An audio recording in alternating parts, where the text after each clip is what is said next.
क्या आप जानते हैं कि उंगली के नाखून में सफेद धब्बे क्यों बन जाते हैं और उससे हमें क्या दिक्कत हो सकती है?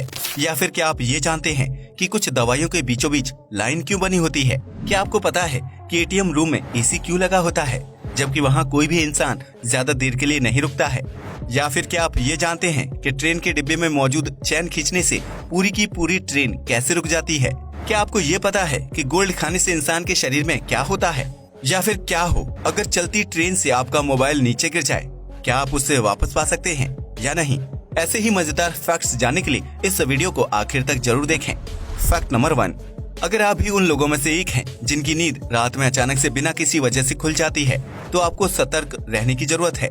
दरअसल हस्तरेखा का ज्ञान रखने वाले लोगों का मानना है कि रात के समय 2 से 3 बजे के बीच अचानक बिना किसी वजह के नींद खुल जाना अच्छा संकेत नहीं होता है। ऐसे में उस व्यक्ति के साथ कुछ भी हो सकता है। इन बातों पर यकीन करने वाले लोगों का मानना है कि 2 से 3 बजे के बीच बिना किसी वजह के नींद खुलने का मतलब है कि उस व्यक्ति को कोई शक्ति या व्यक्ति बहुत देर से घूर रहा है, जिसकी वजह से शरीर को इस बात का आभास हो जाता है और दिमाग को नींद से जगने का संकेत भेजता है।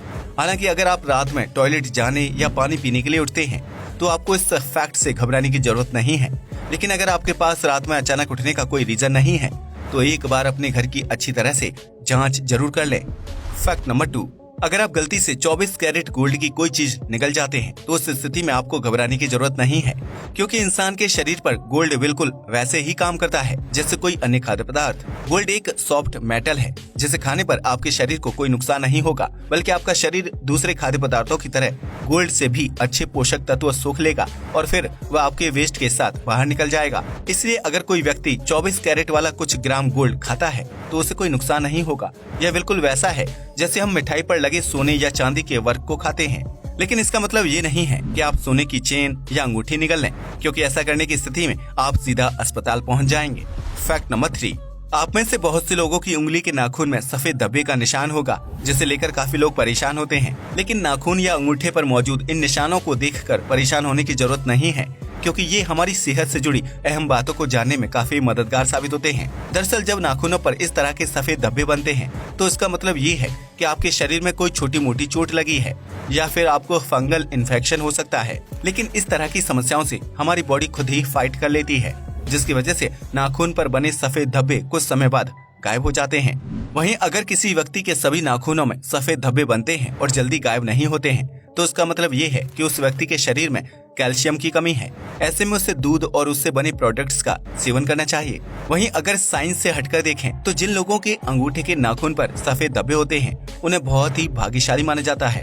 क्या आपके भी अंगूठे या उंगलियों के नाखून पर इस तरह के व्हाइट मार्क्स हैं? हमें कमेंट करके जरूर बताइएगा। फैक्ट नंबर 4, हम सभी में से किसी न किसी ने कभी न कभी दवाई का सेवन तो किया ही होगा जो बीमारी को दूर करने में मददगार होती है। लेकिन क्या आपने कभी दवाई के ऊपर बीचों बीच बनी लाइन पर ध्यान दिया है, जिसको बनाने का मकसद बहुत से लोगों को आज तक पता नहीं है? दरअसल इस तरह की लाइन उन दवाइयों पर बनी होती है जिनका डोज काफी हैवी होता है और उन्हें स्प्लिटिंग टैबलेट के नाम से जाने जाता है। इस तरह की दवाइयों के बीच लाइन की मदद से मरीज दवाई को टुकड़ों में तोड़ सकता है ताकि वह दवाई का कम डोज ले सके। वहीं जिन दवाइयों पर लाइन मौजूद नहीं होती है उन्हें तोड़कर कभी भी नहीं खाना चाहिए, क्योंकि इस तरह की दवाइयों में कम डोज होता है। इसलिए अगर आप उन्हें तोड़कर खाते हैं तो दवाई का आपके शरीर पर असर नहीं होगा। फैक्ट नंबर 5, भारत समेत दुनिया के लगभग हर देश में महिलाओं को कभी न कभी यौन उत्पीड़न, छेड़छाड़ और बलात्कार जैसे अपराधों का सामना करना पड़ता है, जिसकी वजह से ज्यादातर महिलाएं अपने पास सुरक्षा के लिए काली मिर्च का पाउडर यानी पेपर स्प्रे रखती हैं।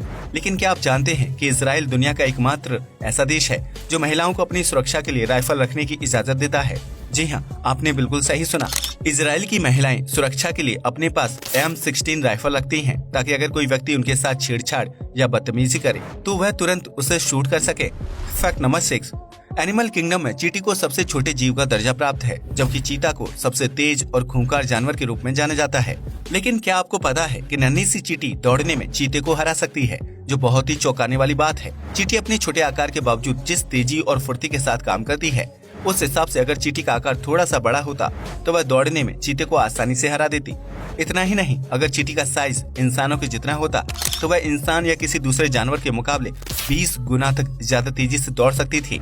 इस हिसाब से देखा जाए तो चींटी बड़े आकार का जीव होने पर एनिमल किंगडम में अपना राज चला सकती थी। फैक्ट नंबर 7, भारत जैसे देश में शादी या कोई फैमिली प्रोग्राम होने की स्थिति में परिवार के लोग इतने ज्यादा हो जाते हैं कि कई बार कुछ लोगों को गेस्ट लिस्ट से बाहर करना पड़ता है। लेकिन ऐसा जरूरी नहीं है कि भारत की तरह हर देश में परिवारों के बीच इतना प्यार हो कि वह शादी अटेंड करने के लिए इकट्ठा हो सके। इसलिए साउथ कोरिया में फेक गेस्ट एजेंसी का बिजनेस बहुत ही फल फूल रहा है। दरअसल साउथ कोरिया में शादी के दौरान मेहमानों की संख्या ज्यादा होना बहुत ही शुभ माना जाता है, लेकिन लोगों के पास इतना टाइम नहीं होता है कि अपने परिवार या दोस्तों की शादी में शामिल हों। ऐसे में शादी में भीड़ बढ़ाने का काम फेक गेस्ट एजेंसी को दिया जाता है, जिसमें काम करने वाले कर्मचारी शादी में दूल्हा या दुल्हन के रिश्तेदार बनकर पहुंच जाते हैं। इस तरह साउथ कोरिया में होने वाली लगभग हर शादी में फेक गेस्ट, दोस्त या रिश्तेदार शामिल होते हैं, जो शादी का खाना और केक तो एंजॉय करते ही हैं, साथ में मोटी फीस भी लेते हैं।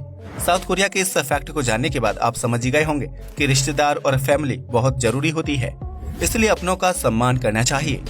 फैक्ट नंबर 8, भारत में ट्रेन से सफर करना बहुत ही सुविधाजनक और सस्ता विकल्प माना जाता है, जिसकी वजह से सैकड़ों लोग रोजाना भारतीय रेल से सफर करते हैं। ऐसे में कई यात्री सफर के दौरान मोबाइल फोन चलाते हैं, जो गलती से कभी कभी ट्रेन से नीचे ट्रैक पर गिर जाता है। ऐसे में उन यात्रियों को लगता होगा कि उनका मोबाइल अब नहीं मिलेगा, इसलिए वह रेलवे को इस बात की सूचना नहीं देते हैं।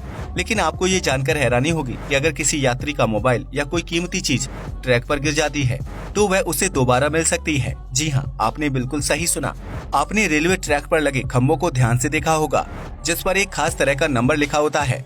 ट्रैक पर मौजूद इन नंबर्स की वजह से ही रेलवे कर्मचारी पटरियों से जुड़ा काम करते हैं और टूटी हुई पटरियों की मरम्मत करते हैं। इसलिए रेलवे में हर थोड़ी दूरी पर इस तरह के खंभे होते हैं और उन पर नंबर लिखे होते हैं। ऐसे में जब आपका कोई सामान ट्रैक पर गिर जाता है तो आप उस खंभे पर लिखे नंबर को नोट कर सकते हैं और अगला स्टेशन आने पर सामान गिरने और ट्रैक से जुड़ी जानकारी अधिकारियों को दे दें। इसके बाद रेलवे अधिकारी उस ट्रैक की जिम्मेदारी संभाल रहे कर्मचारियों से संपर्क करते हैं और आपको ट्रैक पर गिरा हुआ मोबाइल या सामान आसानी से मिल जाएगा। हालांकि इस काम को पूरा करने तक अगर कोई चोर या कोई इंसान आपका फोन वहां से उठा ले तो उस स्थिति में रेलवे आपकी मदद नहीं कर पाएगा। लेकिन ट्रैक पर कोई भी चीज गिरने पर आपको ट्रैक नंबर जरूर नोट कर लेना चाहिए और इसकी जानकारी रेलवे को जरूर देनी चाहिए। फैक्ट नंबर 9, आप में से हर किसी ने कभी न कभी एटीएम से पैसे जरूर निकाले होंगे, जो बहुत ही सुविधाजनक होता है। लेकिन क्या आपने कभी सोचा है कि एटीएम में एसी क्यों लगा होता है, जबकि वहाँ कोई भी ग्राहक ज्यादा देर के लिए नहीं रुकता है? अगर नहीं तो हम आपको बता दें कि एटीएम में लगाया गया एसी ग्राहक की सुविधा के लिए नहीं, बल्कि एसी की सुविधा के लिए होता है। जी हाँ, आपने बिल्कुल सही सुना। दरअसल पूरे दिन एटीएम मशीन सैकड़ों ट्रांजैक्शन करती हैं और बैंक के सर्वर से जुड़ी होती हैं। ऐसे में मशीन के अंदरूनी पार्ट्स बेहद गर्म हो जाते हैं, जिसकी वजह से उनमें ब्लास्ट होने की संभावना काफी बढ़ जाती है। यही वजह है कि एटीएम रूम में एसी लगाया जाता है, ताकि उसकी ठंडक से मशीन के अंदरूनी पार्ट्स ठंडे रहें और उसमें किसी तरह के ब्लास्ट होने की संभावना ना हो। अब तो आप समझ ही गए होंगे कि एटीएम में लगा एसी आपको नहीं बल्कि मशीन को ठंडक देता है। यह बिल्कुल वैसा है जैसे कंपनी में लगा एसी कंप्यूटर और अन्य बिजली से चलने वाली मशीनों को ठंडा रखने का काम करता है। फैक्ट नंबर 10, अगर आपने कभी भी ट्रेन में सफर किया है तो आप इस बात को अच्छी तरह से जानते होंगे कि ट्रेन के हर डिब्बे में एक चेन मौजूद होती है। इस चेन को खींचने से ट्रेन को आपातकालीन स्थिति में रोका जा सकता है। लेकिन क्या आपने कभी सोचा है कि सिर्फ एक चेन खींचने से पूरी की पूरी ट्रेन कैसे रुक जाती है? दरअसल यह चेन अंदर ही अंदर पूरी ट्रेन से जुड़ी होती है और आखिर में इंजन रूम में लोको पायलट को सिग्नल देती है, जिसे देखकर लोको पायलट ट्रेन को रोक देता है। जब कोई व्यक्ति ट्रेन की चेन को खींचता है तो ट्रेन में अपने आप आपातकालीन हॉर्न बजने लगता है, जो ट्रेन में सफर कर रहे दूसरे यात्रियों को यह संदेश देता है कि ट्रेन अब रुकने वाली है। इस दौरान जिस डिब्बे से चेन को खींचा जाता है वहाँ का एयर प्रेशर अपने आप कम होने लगता है। इसके बाद लोको पायलट के पास ट्रेन को रोकने का सिग्नल जाता है, जिसके बाद लोको पायलट ट्रेन की रफ्तार को कम कर देता है और 1 किलोमीटर के अंदर ट्रेन को रोक दिया जाता है। ट्रेन काफी लंबी होती है, इसलिए उसे एक झटके में ब्रेक लगाकर नहीं रोका जा सकता, क्योंकि ऐसा करने से पिछले डिब्बे पटरी से नीचे उतर जाएंगे और बड़ा हादसा हो सकता है। इसलिए आपातकालीन स्थिति में चेन खींचने पर भी ट्रेन 1 किलोमीटर आगे जाकर ही रुक पाती है। वहीं कई मामलों में चेन खींचे जाने के बावजूद भी लोको पायलट ट्रेन को नहीं रोकता है, क्योंकि उस वक्त ट्रैक पर पीछे से कोई ट्रेन आ रही होती है। ऐसे में अगर लोको पायलट ट्रेन रोक दे तो पीछे से आ रही ट्रेन उससे टकरा जाएगी और भयानक दुर्घटना हो जाएगी। यही वजह है कि ट्रेन में लगी चेन को बहुत ही आपातकालीन स्थिति में ही खींचा जाता है। अगर कोई व्यक्ति मजाक में चेन खींचता है तो उसे ट्रेन को लेट करने के जुर्म में जुर्माना भरना पड़ता है। आज के लिए बस इतना ही। वीडियो पसंद आया हो तो इसे लाइक और शेयर करें, साथ ही चैनल को भी सब्सक्राइब करें। जय हिंद दोस्तों।